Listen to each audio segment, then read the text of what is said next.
Tonight, exclusive Jim Carrey and Jenny McCarthy. Partners in life and partners in the search for answers to autism. Yesterday, the world was World Autism Awareness Day. You both must be encouraged by all that's happened in this subject since you literally started it.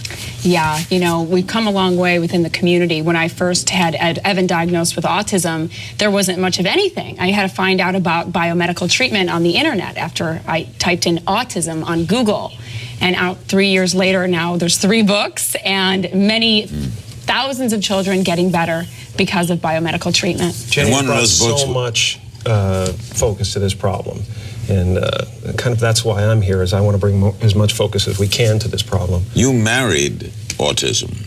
Or, well, you're not married, so you live with autism. When I invited Jenny into my life, I invited Evan into my life. And when I first met Evan, it was like he was on another planet. I wasn't in the room. There was no eye contact. There was no response to dialogue. There was no affection.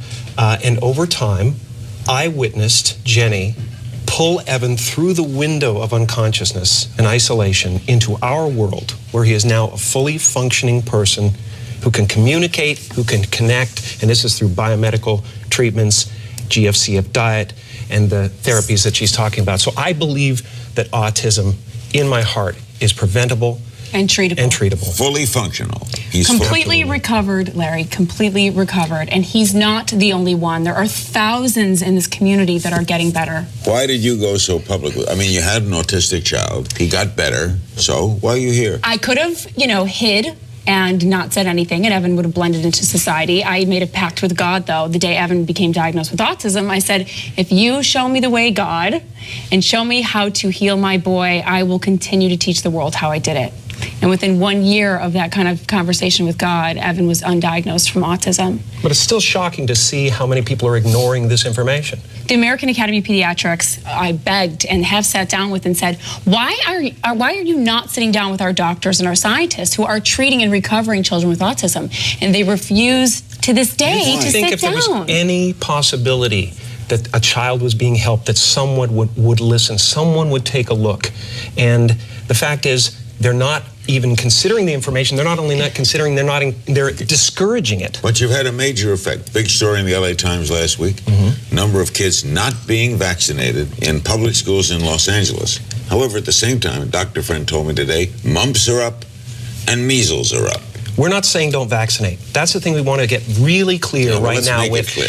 This is the thing. There's a lot of misdirection going on. We hear the Campbell Browns and people like this that are saying, you know, you can't not vaccinate.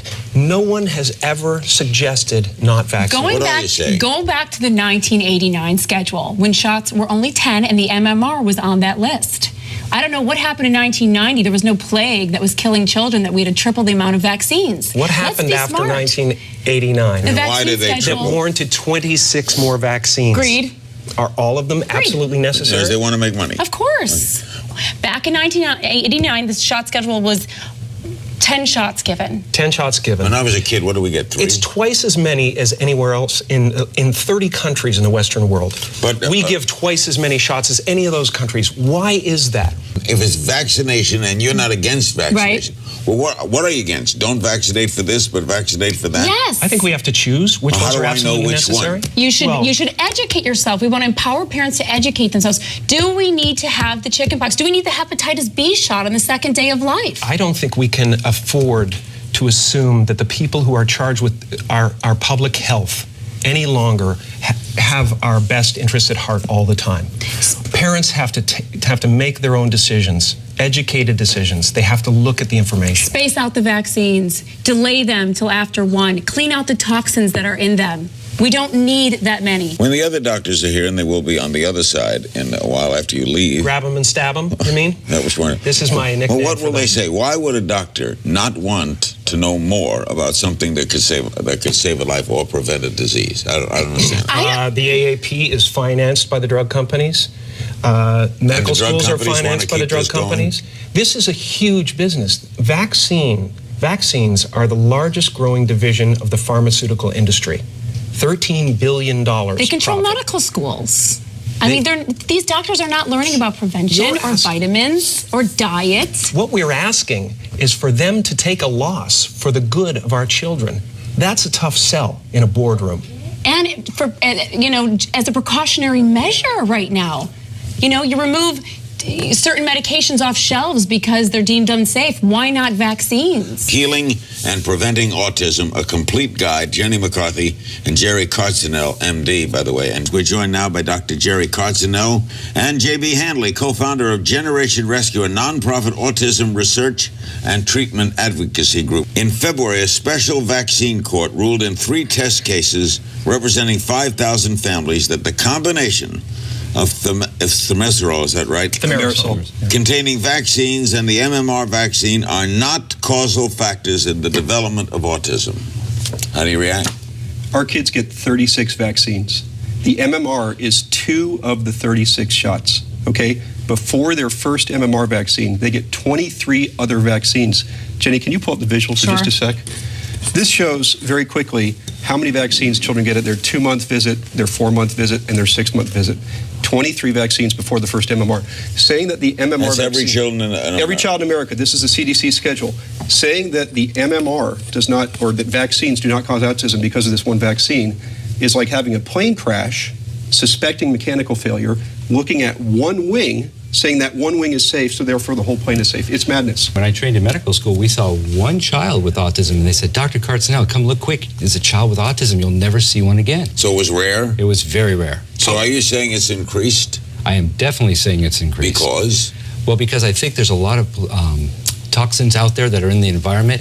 I think the bloated shot schedule now that we have, you know, we're asking women to get a flu vaccine at 6 months. And the flu vaccine's never been shown to be safe for fetuses.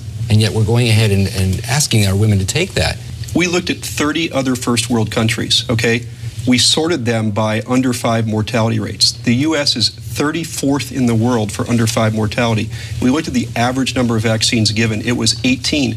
The top 5 countries have 11, 13, 11, 11, and 13 vaccines given. So I would tell you, either go back to the 1989 schedule before this whole mess happened, or go to Finland's schedule, Sweden's schedule, Norway's schedule, and use theirs, because their autism rates... of the world followed us? Their autism rates are 1/10 of ours. We welcome people doing the measles and mumps shots. You want the measles Absolutely. and mumps. Vaccinate for the measles. So people are overreacting and canceling that vaccine. Correct. Absolutely. And vaccinate for polio. That's on the 89 schedule. But things like the rotavirus, which is a diarrhea vaccine, we say, really? Larry, if you have access to clean water and health care, it's very difficult to die of diarrhea. Dr. Cardinell, are you an outcast in the pediatric community? Well, definitely. You know, even just the idea of prescribing vitamins or minerals or cod liver oil, the idea of taking an autistic child who's not sleeping the whole night, who's in pain, who's got a bloated belly because of constipation, saying, you know, he's not doing willful stool-holding behavior. He's constipated. Let's fix it. Let's take care of the pain. Other doctors aren't doing that. What about the child who's got chronic diarrhea? Why don't we fix it? Why do we have to say that when they have autism, we don't have to... Are you saying other pediatricians don't want to learn this? Absolutely. Don't want to learn it. In fact, I happen to bring this right here. This is last month's Journal of Pediatrics, and in it there's an article written that says, Autism Medical Home, a physician survey would show that doctors do not want to take care of autistic children. They don't want to learn about Don't want to take care of them. No, they don't even want them in their clinic. Okay, that's the Journal. First page when we open it, opinion, and you see a big full page for the rotavirus. Larry, 2 of 30 countries in the first world took this vaccine on besides us. The patent holder for the vaccine is on the committee. Is on the committee to choose the vaccine for children. We know with conviction that vaccines cause brain injury. It's on the Health and Human Services website. So we're looking for something that's caused this epidemic. It went from 1 in 10,000 in the 1970s to less than 1 in 100 today in many states. The AAP truly never looks. They've never talked to Jenny. They've never talked to Dr. Jerry here. He's had dozens of children in his practice recover. They're saying to these parents, we don't have any answers, we're not looking for any answers, and please don't look for your own. And they're not offering any hope, and we are. Today, I am not the celebrity. Today, I am a mom of a child who had autism, who has a voice that is willing to shake the ground of those responsible until all of our children are safe from harm.